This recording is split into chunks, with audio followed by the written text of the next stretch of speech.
Kita ketemu lagi dengan Sapudin Itur.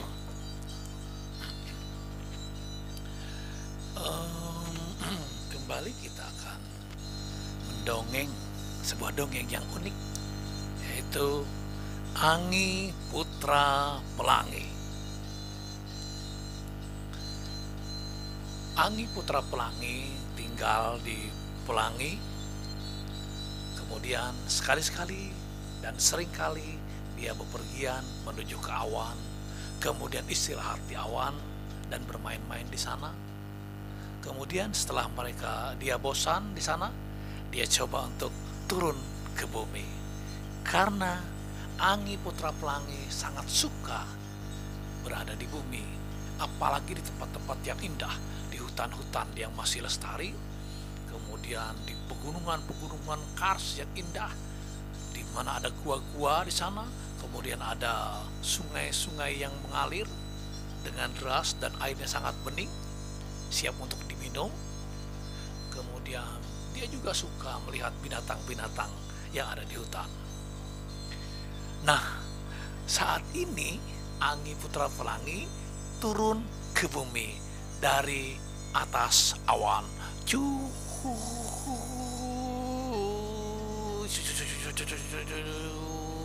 Sampai ke bumi. Dia tiba di sebuah desa yang terpencil. Desa itu jauh dari desa-desa lain, jauh dari ibu kota kecamatan, lebih jauh lagi dari ibu kota kabupaten, ratusan kilo dari kabupaten.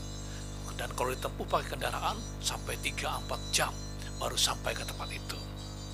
Makanya Anggi senang sekali berada di sana karena bisa bergaul dengan masyarakat di sana yang berbudi pekerti baik, bertutur bahasa indah dan nyaman, kemudian siap menerima siapa saja yang datang ke tempat itu.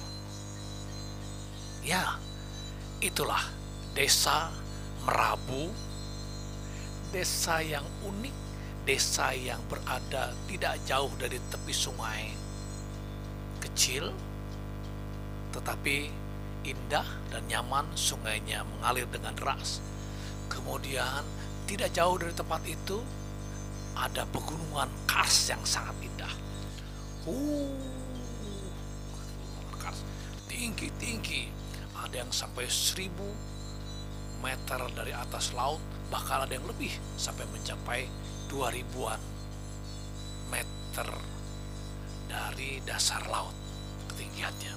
Makanya jangan heran kalau Anda berada di atas pegunungan kars itu, maka Anda seolah-olah berada di atas awan. Kenapa? Karena awan berada di bawah kalian tuh, di bawah situ tuh. Ya, kita berkeliling kemana-mana yang terlihat awan, kemudian yang terlihat di bawah awan adalah pucuk-pucuk pohon, ada warna hijau, ada warna merah, dan ada bunga-bunganya juga, ada yang warna kuning, ada warna merah, ada warna putih, dan ada coklat, dan berbagai warna lainnya yang sangat unik. Itulah kehebatan alam di sekitar desa Merabu. Rumah-rumah mereka sangat sederhana. Rumah-rumah terbuat dari kayu, rumah-rumah panggung terbuat dari kayu, papan, balok yang dibuat sedemikian rupa membuat menjadi nyaman untuk tinggal di sana. Suasananya hening, suasana alamnya wow begitu. Dan ketika sore yang kita dengar adalah suara-suara binatang yang terdengar di mana-mana, apalagi waktu malam. Kadang-kadang terdengar auman suara macan tutul, atau yang disebut orang-orang Berau dengan rimau dahan atau rimau dahan. Wow. Kadang-kadang sore atau pagi juga terdengar suara teriakan. Ada teriakan bekantan, ada teriakan monyet-monyet, kemudian ada bangkoi, kemudian yang paling hebat lagi terdengar teriakannya orang utan. Itu membuktikan bahwasannya di sekitar Merabu memang desa yang diliputi dengan kelestarian alam yang diliputi oleh pegunungan Kars yang berada di tepi sebuah sungai yang dikenal dengan Sungai Lesan, anak cabang dari Sungai Kelai. Wow, mandi gimana mandi? Ya, kita kalau mandi langsung cebur ke sungai, asik sekali dan dingin airnya. Apalagi kalau Anda jalan-jalan ke Sungai Nyadeng, Danau Nyadeng yang airnya adalah air awet muda. Kalau Anda datang ke sana dan mandi di sana, Anda akan lebih muda 10 tahun daripada usia Anda.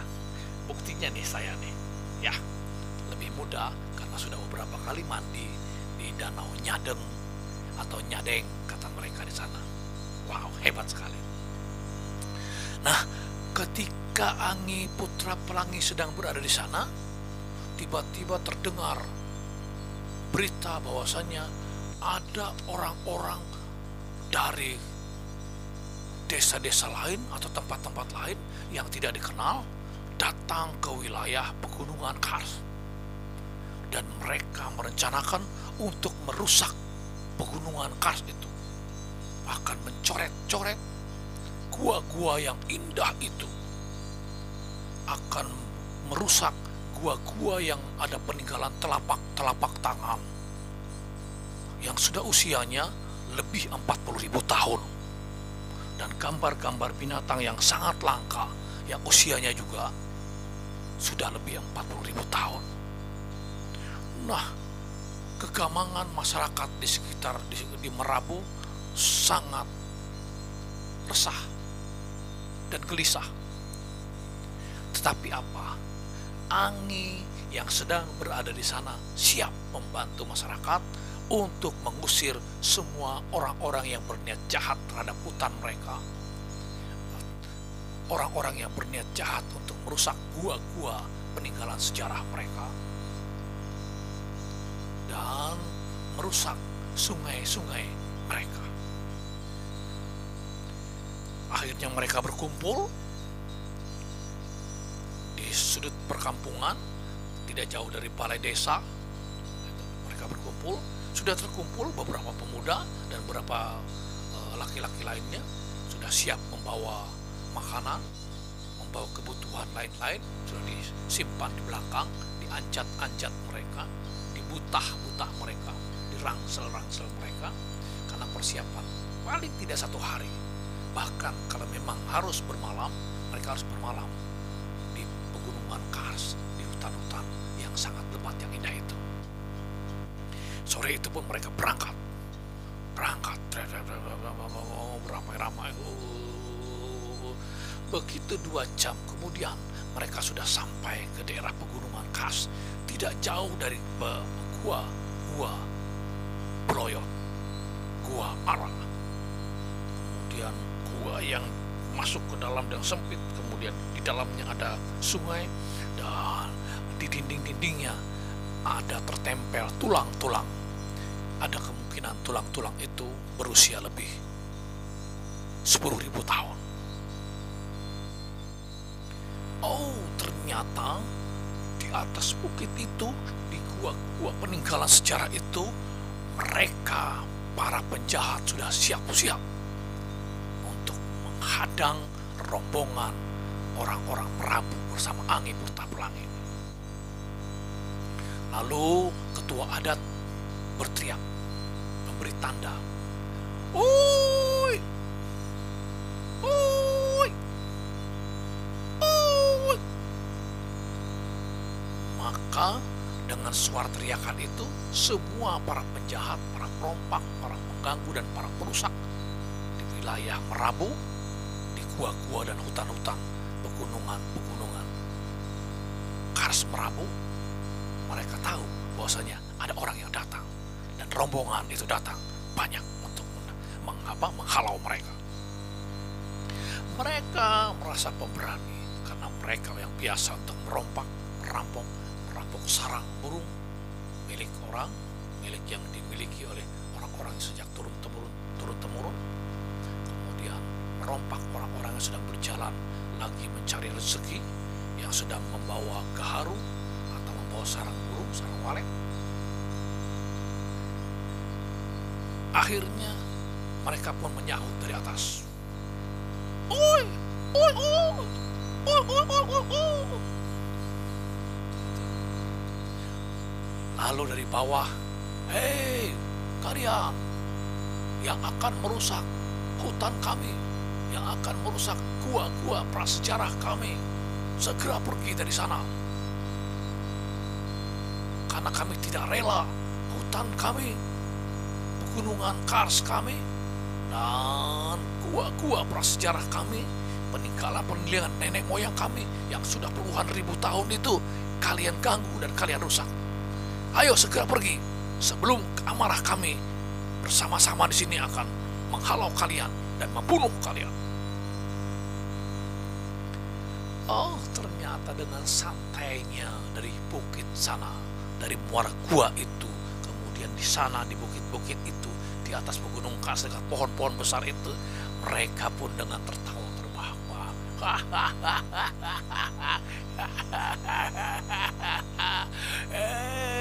Orang-orang kampung, kalian tidak akan mampu melawan kami. Kami sudah terlatih untuk menghalau, kami sudah terlatih untuk merompak, dan kami juga sudah terlatih untuk merampas harta kekayaan siapapun yang kami temui di tengah hutan ini, termasuk di desa daerah Merabu ini. Akhirnya mereka bermusyawarah di bawah.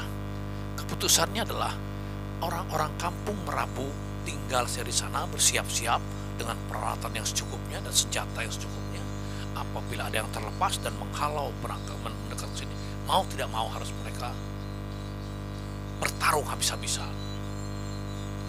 Untuk menghalau langsung adalah Anggi Putra Pelangi. Karena Anggi sangat mudah untuk mendatangi gua-gua yang di atas gunung itu, kemudian orang-orang yang di puncak bukit kars itu, dan di sana yang di gua-gua peninggalan prasejarah itu mudah sekali. Baiklah, kata ketua adat, kalau kalian memang tidak mau pergi dan tidak mau meninggalkan tempat ini, maka kami akan usir dengan paksa. Cukup satu orang saja yang mengusir kalian, yaitu putra kami yang terkenal, Anggi Putra Pelangi. Bersiaplah kalian kalau kalian tidak mampu. Terdengar suara mereka tertawa terbahak-bahak dan bersaut-sautan. Suara itu seolah-olah menari-nari karena suaranya bergelombang-gelombang.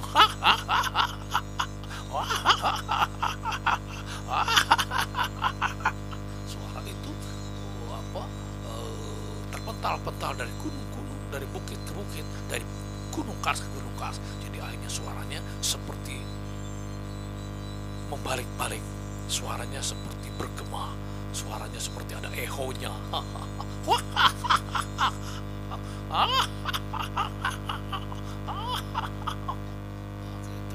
Apa yang terjadi?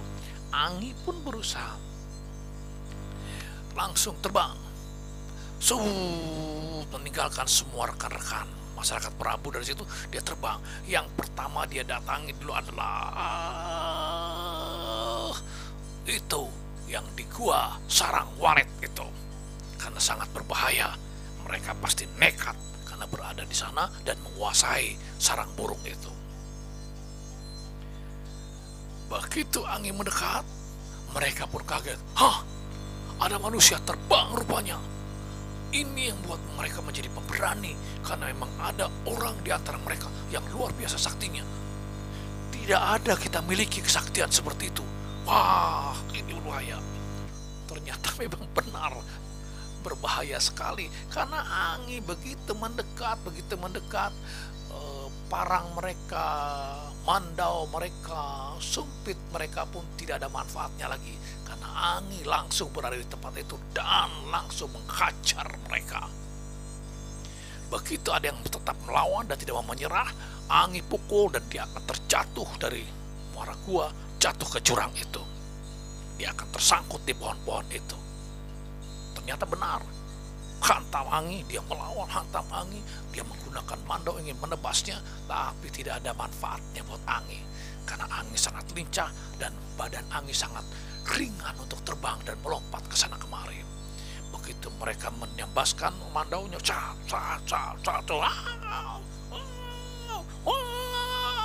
teriak. Akhirnya apa? Malah orang itu yang terpental dan kemudian jatuh ke jurang, sangkut di pohon-pohon di bawah itu. Ada yang lagi. Akhirnya mereka semua menyerah. Semua buang senjata kalian. Mereka lemparkanlah mandaunya, tombaknya, sumpitnya ke atas ke bawah jurang. Cus, membuktikan bahwasanya dia sudah menyerah dan tidak berdaya lagi dan melawan. Oh, kata ketua yang di gua itu memberi tanda kepada yang lain-lainnya, seolah-olah memberi tanda bahwasanya harus menyerah. Tetapi apa yang terjadi? Yang di gua sebelahnya, yang sekarang berada di gua prasejarah, yang akan merusak gua-gua itu agar tidak ada lagi orang yang datang ke sana untuk berkunjung, wisatawan pun tidak akan datang ke tempat itu. Dia malah tertawa ramai-ramai, ada 10-15 orang yang tertawa.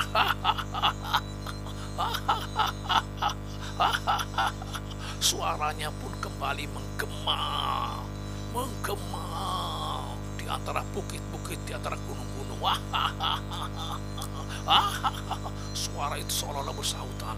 Ada 10 suara yang berterbangan di atas awan yang saling bersahutan, menggema.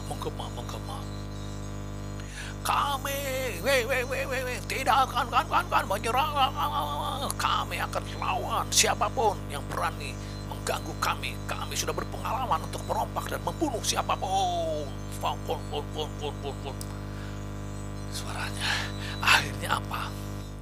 Angi harus kembali menerjang badai yang kedua, yaitu mendatangi lokasi itu dan menyerang semuanya, melemahkan mereka. Akhirnya mereka pun setelah mendapat pukulan yang keras dari Angi, akhirnya kepalanya bencol dan terbentur ke batu-batu yang ada, kemudian pingsan. Ada yang sebagian lagi ditendang oleh Angi, kemudian terbentur dan jatuh di atas kotoran-kotoran burung walet dan kotoran-kotoran kelelawar nempel di situ yang sangat berbau. Kemudian sebagian lagi mundur, akhirnya mundur berada di tebing jurang di muara gua itu. Mereka tidak bisa berbuat apa-apa lagi. Begitu digertak oleh Angi, mereka gerakan dan ketakutan, akhirnya tidak sempat melawan. Angi pun tidak lagi memukul, mereka hanya berjatuhan saja ke jurang itu dan berteriak, menyerah, kami menyerah. Kata Angi, jangan lagi kalian datang kemari, jangan lagi kalian melakukan hal-hal yang tidak baik, merusak gunung-gunung, gambar-gambar telapak tangan dan gambar-gambar binatang yang ada di gua ini, karena itu adalah bukti sejarah yang membuktikan bahwasanya di Borneo, di Kalimantan, khususnya Kalimantan Timur, di Berau, Merabu dan sekitarnya, Sangkulirang, Mangkaliat dan sekitarnya adalah wilayah prasejarah, peninggalan sejarah yang luar biasa. Dulu di tempat ini nenek moyang kita, orang-orang purba sudah pernah tinggal di sekitar sini. Ini adalah bukti sejarah, jangan kalian rusak lagi. Ingat, itu adalah sejarah nenek moyang kalian. Kenapa kalian kok harus merusaknya? Akhirnya mereka manggut-manggut, dan yang berada dia yang tidak pingsan, yang sudah sadar, mereka pun menyatakan, ya kami rela akan meninggalkan tempat ini dan menyerah, tidak akan pernah mengganggu lagi tempat ini. Kami akan bersahabat kepada orang-orang Merabu. Di tempat lain, di sisi sana bagaimana? Ternyata mereka menyatakan karena ketua adatnya, ketua perangnya, angkatan perangnya, dan pasukan lainnya sudah menyerah, yang di sana pun langsung mengangkat senjatanya, mengangkatkan tangannya kedua-duanya. Oh, seperti itu, menandakan menyerah. Kalian semua silahkan pergi dari tempat ini dan jangan lagi mengganggu wilayah ini. Kalau niat kalian kembali untuk merusak tempat ini, maka kalian resikonya adalah kematian buat kalian, kata Anggi Putra Pelangi. Mana ketua kalian? Mana ketua adat kalian? Mana panglima perang kalian? Ayo ikut aku, turun ke bawah sana. Angkat tangan, angkat tangan. Kemudian dibawa terbang oleh angin. Terbang menghadap kepada ketua adat, kepala adat Merabu. Membuat perjanjian di sana. Di hadapan Anggi, di hadapan masyarakat Merabu yang sudah berada di sekitar itu. Mereka pun berjanji tidak akan datang lagi ke tempat ini dan tidak akan merusak alam lagi. Mereka akan bersama-sama merawat alam, melestarikan hutan, melestarikan alam yang indah ini, kemudian melestarikan pegunungan Kars yang memang banyak gua-guanya yang indah di sana. Kemudian pegunungan Kars itu mengeluarkan anak-anak sungai dan sumber-sumber air yang banyak keluar dari sana. Wow, kami menyerah dan kami menyesal atas perbuatan kami, karena kami memang sejak dulu belum paham tentang ini semua. Ternyata hutan adalah bagian dari kehidupan kita, pegunungan Kars adalah bagian dari kehidupan kita, sungai-sungai itu adalah sungai-sungai kehidupan kita semua. Kami mohon diri, kami menyerah, dan kami tidak akan melakukan hal lagi. Baiklah, kami akan segera permisi dan meninggalkan di tempat ini. Silahkan, kata Anggi Putra Pelangi. Silahkan, kata ketua adat dan semua rombongan dari desa Merabu. Mereka pun tersenyum, mereka pun senang, mereka bahagia. Mereka sekarang punya sahabat baru, walaupun mereka adalah para perompak-perompak yang pernah jahat kepada siapapun di tengah hutan belantara atau di sungai-sungai hulu, sungai-sungai di Borneo. Itulah kisahnya tentang desa Merabu dan diselamatkan oleh Anggi Putra Pelangi. Anggi pun bersama rombongan desa Merabu. Setelah aman, setelah nyaman, setelah semuanya tidak ada lagi terdengar hiruk pikuk, mereka sudah pergi semua. Mereka pun bersama rombongan kembali ke desa mereka, desa Merabu yang lestari dengan hutan alam yang lestari, dengan pegunungan Kars yang luar biasa, dihampiri oleh gua-gua prasejarah, peninggalan prasejarah yang di sana pernah ditinggali oleh orang-orang purba kuno zaman dulu. Itulah yang harus kita lestarikan bersama. Ayo sejak sekarang kita lestarikan hutan, kita lestarikan pegunungan Kars yang memang banyak mengandung air, agar kehidupan kita tetap menjadi lebih baik daripada yang sekarang. Lestari hutanku, lestari Karsku, lestari sungai-sungaiku. Itulah milik kami semua orang Merabu dan orang Dayak yang ada di Borneo. Terima kasih. Salam. Jangan lupa like dan subscribe semuanya ya setelah menonton. Oke, makasih.